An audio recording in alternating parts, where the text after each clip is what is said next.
Hi everyone, मेरा नाम संदीप यादव है।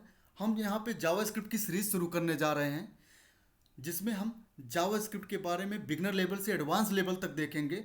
सारे कॉन्सेप्ट को इसमें कवर करने की कोशिश करेंगे। जो भी आप चैप्टर, जो भी टॉपिक यहाँ से उठा के पढ़ोगे, वो बिगनर लेवल से एडवांस लेवल होगा। कोशिश यह रहेगी उसमें कोई भी टर्म, कोई भी टॉपिक, कुछ भी छूटने ना पाए। किसी भी वेबसाइट को बनाने के लिए क्या ज़रूरत होती है? HTML CSS एंड अगर फ्रंट एंड साइड पे वेबसाइट को बना रहे हो, जावास्क्रिप्ट। क्या जावास्क्रिप्ट नहीं थी? जावास्क्रिप्ट की उत्पत्ति हुई थी बेसिकली 1995 में। उसके पहले क्या जावास्क्रिप्ट नहीं थी? उसके पहले जावास्क्रिप्ट नहीं थी, लेकिन क्या वेबसाइट नहीं बनती थी? वेबसाइट बिल्कुल बनती थी। वेबसाइट उस टाइम पे जो बनती थी, उसमें हम डायनेमिकली कंटेंट को नहीं दिखा पाते थे। डायनेमिक चीज़ें रिफ्लेक्ट नहीं होती थी। वेबसाइट का यूजर एक्सपीरियंस उतना बेटर नहीं था, उतना अच्छा नहीं था। वेबसाइट हमेशा सर्वर साइड से ही रेंडर होती थी। सारा कंटेंट हमारा सर्वर से ही आता था। अब वेबसाइट क्लाइंट साइड पे रेंडर होती है, क्लाइंट साइड पे लोड होती है। सिंगल पेज एप्लीकेशंस के बारे में अगर आपने सुना हो, तो सिंगल पेज एप्लीकेशन बनाने में अहम रोल प्ले करने का काम केवल जावास्क्रिप्ट ने ही किया है। जावास्क्रिप्ट के ही कारण ये संभव हुआ कि सिंगल पेज एप्लीकेशन बने। सिंगल पेज एप्लीकेशन क्या होते हैं? एक बार कंटेंट आपका सर्वर से लोड होगा, उसके बाद कंटेंट आपका सर्वर से बार बार नहीं लोड होगा। क्लाइंट साइड पे आपको ये रिफ्लेक्ट नहीं होगा कि आपका पेज बार बार लोड हो रहा है।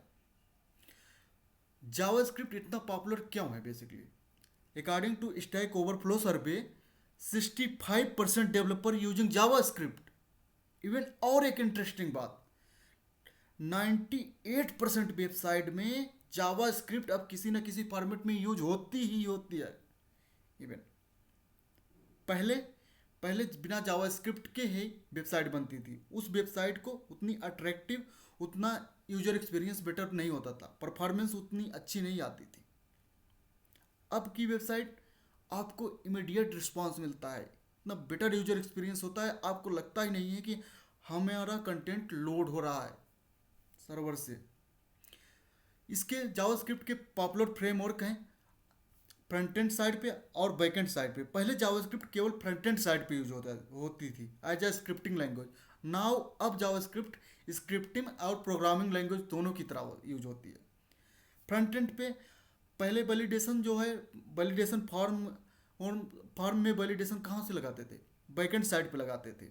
बैकेंड साइड पे तो आप फॉर्म सबमिट करते थे तो उधर से रिस्पांस आता था। अगर कोई भी फील्ड में कुछ प्रॉब्लम होती थी, रिस्पांस आता था, तब हमें डिस्प्ले होता था। अब क्या है, जिस टाइम पे आप फॉर्म फिलअप कर रहे हो, उसी टाइम पे आपको इमीडिएट रिस्पांस आ जाता है। अगर वैलिडेशन लगा है प्रॉपर, तो क्या आपने प्रॉब्लम की है उसको इमीडिएट सुधार लेते हो।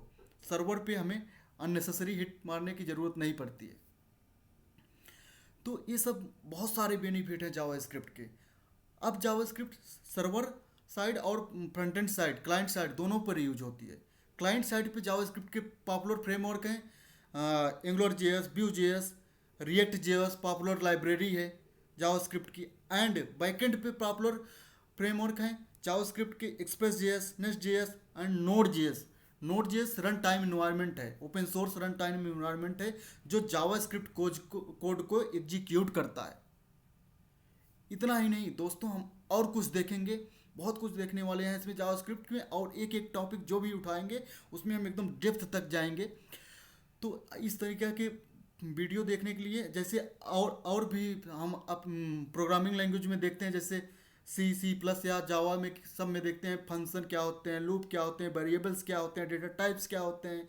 इवन और एडवांस टॉपिक इसमें देखेंगे, closures, async await, promise, polymorphism, polyfill, map, reducer, इन सब के बारे में डेप्थ में जाएंगे एकदम। कैसे इनबिल्ट फंक्शन जनरेट हुए हैं, कैसे बने हैं, उनके बारे में, इन सब के बारे में अगर आपको इंटरेस्टेड है जानने के लिए, तो आप हमारे साथ बने रहिए। Thank you so much.